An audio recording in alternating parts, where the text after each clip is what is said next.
Invaders from Earth by Robert Silverberg. I imagine that title was a bit of a twist at the time it first appeared.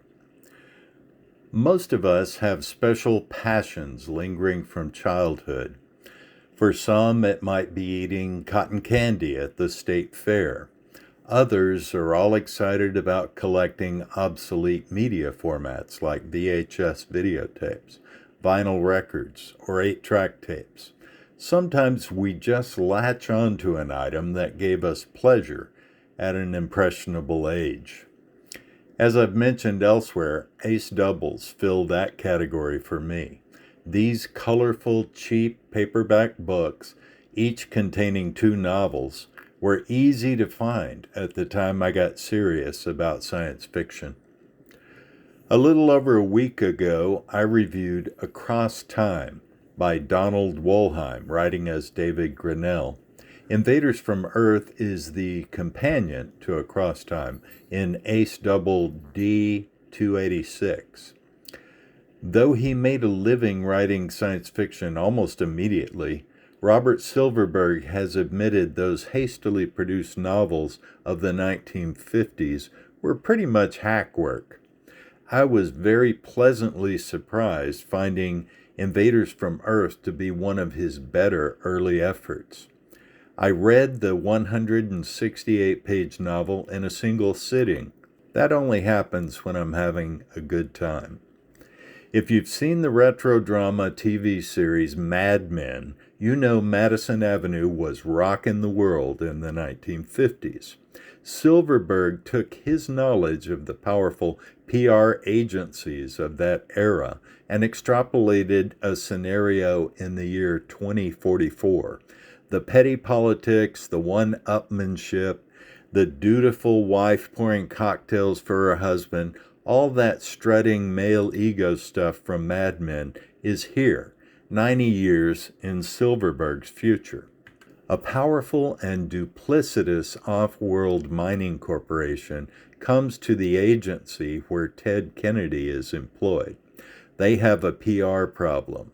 On Ganymede, the moon of Jupiter, they claim to have found vast deposits of radioactive ore. Naturally, they want to extract the stuff and reap the resulting riches. The problem is that Ganymede is inhabited by humanoid beings who do not want their home mined by strangers. The corporation wants the PR company to create a campaign to generate favorable public opinion should it become necessary to exterminate the natives on Ganymede. Ted and his cohorts create an entirely false community of humans on Ganymede, a sort of Peace Corps group dedicated to ministering to the needs of the primitive Ganymede humanoids. None of it is true. The only humans on Ganymede are hardened miners who don't give a crap what happens to the natives.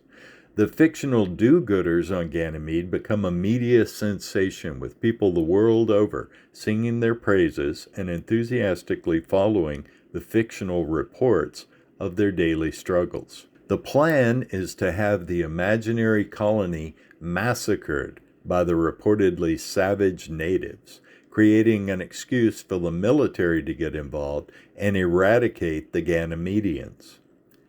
Ted's involvement in the lie drives a wedge between him and his wife Marge. Things become very tense on the home front.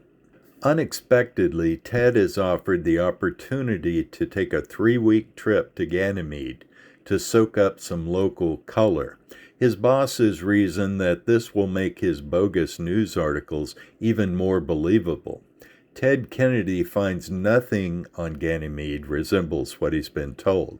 Sure, he makes a living by telling lies, but he was not prepared to learn the extent to which the mining company was lying to him and his agency.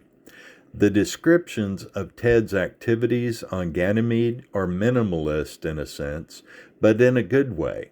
I was struck by how readily I believed the world Silverberg described.